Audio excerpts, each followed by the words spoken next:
Yo, what is going on, guys? Got a video for you here today from Alpha Central about what happens when modern women complain about coffee dates. This one should be fun, guys. Let's jump into it.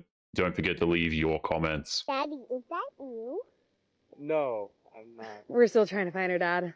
Oh, yeah? Would you want to maybe get your number? Yeah. It's hard out here alone. Yeah? Single mom. Uh-huh. You don't... Yeah, no, I'm okay. Are you sure? Yeah. She'd be a cute daughter Oh, yeah, she's very cute. and a cute wife. Yeah, no, I'm okay. She uses her own daughter to get the attention of men, and then she tries to talk him into taking on a financial and legal responsibility from a single mother. It's no wonder why he said no. What is your ideal age in a man? 20 to 22. Ideal race? I don't care. Minimum height? 6 foot. Minimum income? Well, you have to be employed, so a good job, whatever that means. Do you have a number? 100,000. That's a pretty good job. The probability of you finding your ideal man is a 0.25%. Not surprised. It's rough out here. It's crazy to think that this woman thought that she was being reasonable when she thought that having a 22-year-old, 6-foot-tall guy making $100,000 a year would be attainable for her. You could tell she is expecting a larger salary from that man too. And that is off the table. I just want to know, what benefit would I get for being a stepfather? Would a man be wrong for asking a woman that? I think it's a loaded question, because why are you asking me that? I feel like as a man, you should know what if you're coming into a relationship where there's children involved, I don't think that's an appropriate question to ask in terms of what's the benefit that I get for being a stepfather to your children. Like, that doesn't even sound right to me. If you have to resort to petty ignorance and public shaming to try and get a guy to agree to become a stepfather, then there's a reason why you're still a single mother, madam. No? Because I'm going to look at you like you're crazy. Okay. Because I feel like if you know that I have children, you should already start programming your mind to think, okay, I'm going to be around her children. Okay. My question is, why should I want you around? What benefits do we get from having you around? So that's what I would need to know. Like, what are my children going to see in you? What are my children going to learn from you? She's clearly talking about money. She wants a man to take financial care of her and her children to make her life easier. She's clearly offering nothing in return, and she's clearly let the father of those kids off the hook. Okay. Those are the questions. So if you're saying, what benefit do you have from being a stepfather to my children, I'm going to ask you, why are you even asking that question? Okay. If a man is going to take on the burden of taking care of children that are not biologically his, he has every right to ask how he's going to benefit from the situation. And if the woman gets offended, then the answer is clearly that there is actually no benefit there for the man at all. How many, if you have kids, how many do you got? Okay, Deb. I have no kids. No kids. I don't have any kids. Okay. No children. No children? Oh, damn. I have 4. Oh, she broke it for you. Yeah. No, he was just getting ready to strap. Okay, so tell us why you broke your own heart. I don't know if he was going to break it. I don't know. I thought he was going to break it, but if he wasn't, I'm sorry, but yeah. Okay. Were you going to break her heart? She preemptively popped her balloon because she assumed that he was going to and wasn't going to give him the satisfaction of rejecting her. Her ego is the most important thing for her to protect, even more so than her own children. Well, unfortunately, yes, I was. Okay. Simply because I kind of have, like, experience with dealing with just women with children already, and it's kind of not been a fun experience for me. There is a man who has been forced to pay for those kids and potentially bond with them as well. I always find these situations so disgusting, man. Out of these 3 guys, who do you find attractive? I see you looking at him. Only because he's Mexican. I don't really, no discrimination, but that's not my type. Like, The Mexicans. ooh. That's that good gene. I'm sorry. Probably him. Him? Yeah. Bro, could you see yourself talking to her? She could. Yeah. She could. Would you like her number? No. I'm sorry, how old are you? I'm 18. You're 18? 18? Damn, dude. There are most likely several comments on this video of women who are accusing this man of being a predator for wanting an 18-year-old girl, even though he clearly rejected her, by the way. Yeah, I'm 18 too, but like, I'm okay. Now, what makes you say no to her? I don't know. I just don't. You know, it's the eyebrows, honestly. Oh. But would he still? This woman rejected 2 men because they looked Mexican and they just laughed it off. He made a passing comment about her eyebrows and she almost flew off the handle. She just spent the whole beginning of the show telling us that she has never gotten proposed to, she hasn't been able to get married. And I never said that. You're lying. No, I was. You're ugly and you're lying. It's oozing out of your pores. Listen, Marge, you came on the podcast. You're rude.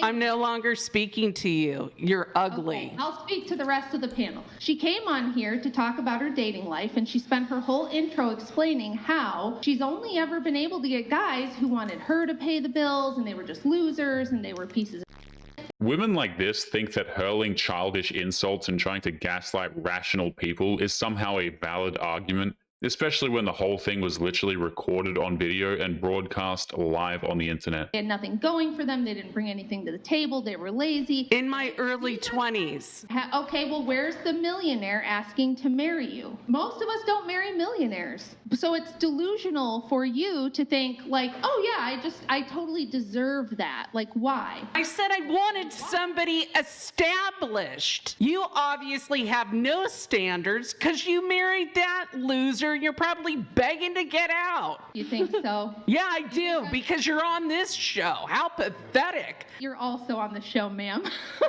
The odds of an average woman marrying a millionaire is just so minuscule. A woman like this, who's old enough to know better, still throws temper tantrums when she's told that she's wrong, and she thinks she's going to get to marry a millionaire. It's a hot take that might ruffle some feathers, and if so, good. Let's ruffle them up. Instead of normalizing women making the first move, can we normalize men to pay attention to and understand the subtle cues of body language? Because women already do make the first move. It's called eye contact. Okay, listen. If a woman locks eyes with you, she glances at you more than one time, gives you a soft smile, that is the first move. That is the green light. That is her way of saying, hey, I've spotted you. Come talk to me. It is hilarious how modern women endlessly complain about men putting in no effort into a relationship, and yet these women somehow put in less effort into getting men to approach them. Like, worst case, you go talk to her and she says, no thanks, I'm not interested, I'm out with my friends tonight. That's gonna hurt your ego for like a minute, and then you're gonna get over it. A man being rejected by a woman that he approaches is not the worst thing that can happen, because being called a creep or being accused of something that he didn't do is way worse. And because of this, it is the smartest of women that recognize this, and they will do more than just these silly hints of looking at a man for him to approach her. If a bruised ego is the worst thing that can happen, and if it's not that big of a deal, then these women have nothing to be complaining about. If it's no big deal, they can approach and let the man know that she doesn't think he's a creep. The smartest of women understand what men go through, and they understand that a lot of women are telling men, do not approach me, do not look at me, do not be a creep. And so when they see a man that they are interested in, they will lead the conversation. They will approach him. They will say hi to him. That's literally all you have to do, ladies. And reality check, women that have a difficult time with this, it is because they fear rejection, because women are not used to being rejected. But ladies, this is the reality, okay? If you don't want guys approaching you that might have an indication that you're interested in them just by a look, just by something very casual, if you don't want that because it's creepy, guess what? You're going to have to take the lead. You're going to have to be okay with some level of rejection. At least that's my hot take that might ruffle some feathers. A modern woman's fear of rejection is absolutely absurd. They would rather lash out angrily online and talk down to men just so they can get out of potentially getting rejected by a man. It makes no sense. Remember, a lot of men want a good woman until it requires them to be a better man. Yeah, and just remember, a lot of women want a good man until it actually requires them to be a better woman. Then suddenly he's just too nice.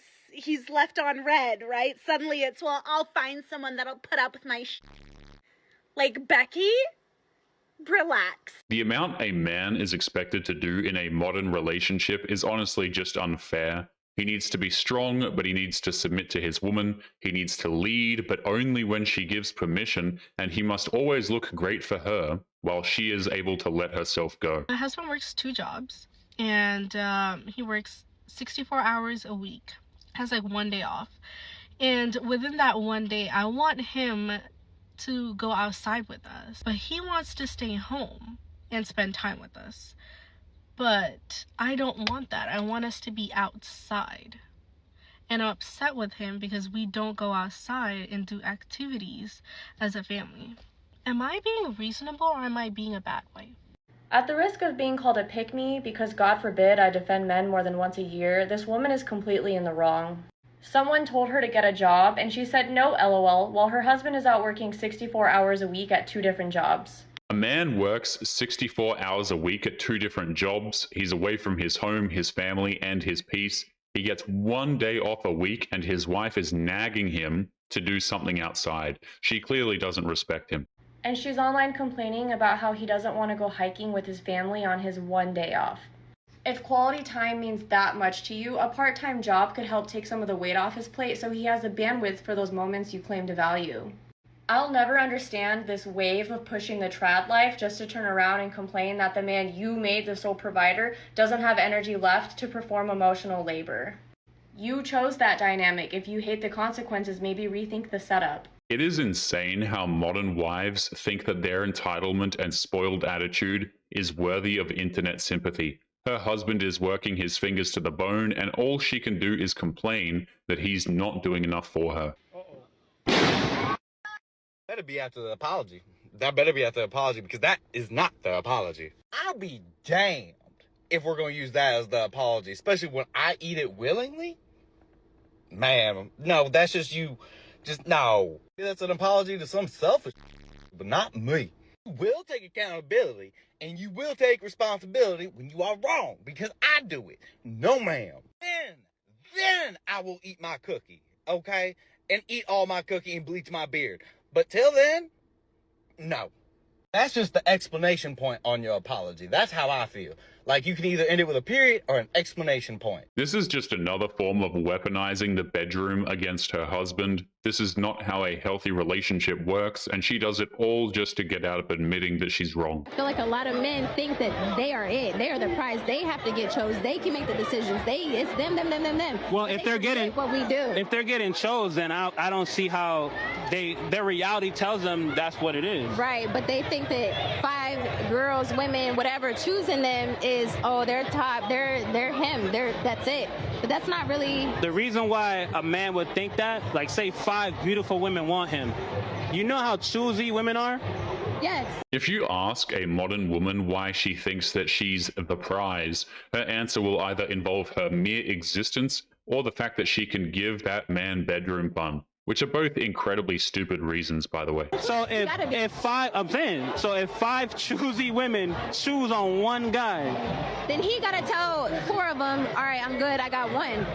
But how is that? They're gonna choose all 5. That's my point. Men are gonna choose all 5. Because that's how we're wired to be. Yeah, but for what? Why? What if all 5 girls is giving him the same thing? What if one of them aren't sticking out? You have to pick. This isn't polygamy. But look. When a woman's being wined and dined by multiple men at the same time, does she have to pick? Or does she have the right to allow all those men to prove themselves? Okay. You gotta say yes or no. Okay, I'm gonna let you answer that. Go over there real quick. Okay, I'm not gonna hold you. Do it. So, like. But you just said you're in a season of. Yeah. The double standards this woman has is unreal. She will date multiple men, use them for free food and activities, and she'll pick the men who don't even want her, which just proves that men are indeed the prize if you are going to make such an argument. What scares you? Living in a world without family. Oh my God. What are you the best at? Planning second dates, but I guess you'd have to find out after. Yeah. Have you tried to date around in the past year? This is my first time meeting a stranger even in 14 months. Oh my God. Trust is the most important thing, is the foundation of everything. Well, I choose Sebastian. Time to reveal what you chose. It's been fun. These women will never understand that men have standards, they have specific things they're looking for in a woman, and she's absolutely shocked when men make this clear to them. I have guy best friends. I have guy friends, not her best friends. If you were to ask them, hey, you think they would do it? Hello. Hi, Joe. Hey, what's up? So, like, I don't know. I know I haven't seen you in a while, but, like, I've been thinking about you, and I'm like, I don't know, kind of hot right now. Can I come over? Like, you want to hook up? When, right now? I mean, whenever you have time. I don't know, because I'm kind of busy for this week, so I'll let you know, though. Would you be down, though? I'll think about it. She opened that phone call by saying they haven't talked in a while, and the first thing she asks is for a hookup. She doesn't sound excited to talk to him, no questions about how he's been, just straight to business. He was smart for rejecting her, honestly. How old are you? I am 27. I am single, and I have no kids. And I guess you could say I'm an alpha female. Would you like to be married? Yes. How long was your longest relationship? 4 years. How long ago was that? 3 years ago. So you're 27? You were that person from 20 years old? Actually, I'm older than that. I was playing with you. I just gave you the 27 number because everybody always says they think I'm 27. No, I'm 36. If there is one thing we all know, it's that you should never lie to people like Kevin Samuels. He never had time for that kind of crap. If I asked your ex-boyfriend how he experienced you, what his word would be is what? Controlling, demanding. I get the word demanding a lot. What kind of marriage do you want, though? I want to be able to be open. Like, I don't want lies. I don't want secrets. I want us to be able to talk to each other. Marriages come down in like two basic forms, either a traditional marriage or some sort of partnership. What do you want? A partnership. This is a real question. How much does a man need to make? At the bare minimum, 100,000, and that's bare minimum. Here we have a woman who's 36, tells people that she's 27, she acts like a 12-year-old and thinks like she's 7. There is no man that makes 6 figures at the bare minimum who's going to want a woman like that. What percentage of men earn over $100,000 a year? 10 to 15? 10%. 10% at age 36. But I also say that I'm okay that he makes less. I said, how much would he need to make minimum? You said 6 figures. Yeah, and you also said, are you okay if he makes less? And I said, I'm okay with that too. He makes less than you. Oh, I'm sorry. I misunderstood that. Then I would say 70 and up. You started out wrong with you lying to me. That's just not okay. I was messing with you. I'm a jokester. Okay. She's not a jokester. She has yet to say one thing that was intentionally funny. All she proved is that she's a controlling liar who has no sense of humor. I posted a video about guys not knowing what they want in their 30s, and let me tell you, the comments have me like shook. The amount of men saying that they don't want to get married because they don't want to have to take care of a woman is like absolutely mind-blowing to me. Like, love is dead. It's dead. Done. She completely ignored the context behind what these men were saying. They don't want to take care of someone who cares more about her friends, her possessions, her ego, and herself more than the man who wanted to marry her. I've said this before, but I think the message needs to be said again. Listen up. If somebody wants to do coffee as a first date, this is somebody who goes on a lot of first dates and not a lot of second dates, or they're very cheap. And I do not care what any other relationship expert wants to say here. The cuckoo things they say, the truth is the truth. You don't like it? Sorry, I can't help it. Considering how much coffee these women consume just to function on a daily basis, it is shocking how much they insult men for buying them coffee. They can't even be grateful for anything, man. But anyway, guys, we are going to be leaving today's episode there. As always, don't forget to leave your thoughts and your comments. Make sure you guys take care of yourselves, and I'll be seeing you all in the next one. Peace.